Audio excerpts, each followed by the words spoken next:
Libya. It's in between Misrata and Tripoli. We're in a very strange compound. It's right next to a wood factory, and so they call this place the wood factory, but it's a prison, but there are also many buildings where they're obviously planning. There's a lot of architects and engineers here, and they're planning to expand on this compound to have lots of apartment buildings, something like this. It's real strange, but right here is where a lot of these architects lived, and there's just tons of blueprints and plans. But we know there are prisoners here and prison guards. We can go through the papers, and it's easy to find out. But the main reason we came here is what's behind me. These two ship containers, where at some point, the truth is not exactly clear, but we know prisoners were put in here, 10 in one, 9 in another. They were put in here and hardly fed, and then at one point they just left them in there for like a day or two.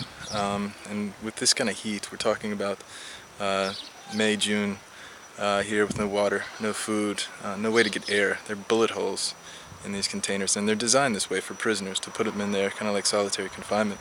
But at some point, they just left them in there, and then they decided after a day or two they would let them go because they would beat on the walls and say, you know, we hate you, Gaddafi, and all these things, and they would just leave them. But at some point they opened up and they found 17 of the 19 dead. So we know what happened because of the two survivors, and we may go talk to one later today, but they say that one of the survivors says that he knew not to talk much because of the little air, and he would try to sleep as much as possible to conserve his oxygen, and especially during the day. But this is just one of 1,000 stories.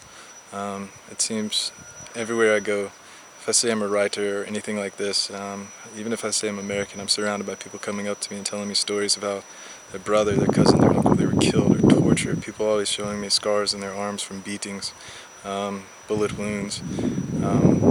Some people say Combs was not in the fight, and it's pretty easy to disagree. The fight was everywhere in Libya. Gaddafi, for 42 years it seems, this is hell on earth, and it's fitting that Gaddafi, they say, came from Sirte. He actually came from a town south of Sirte called Hell. So hopefully soon he'll go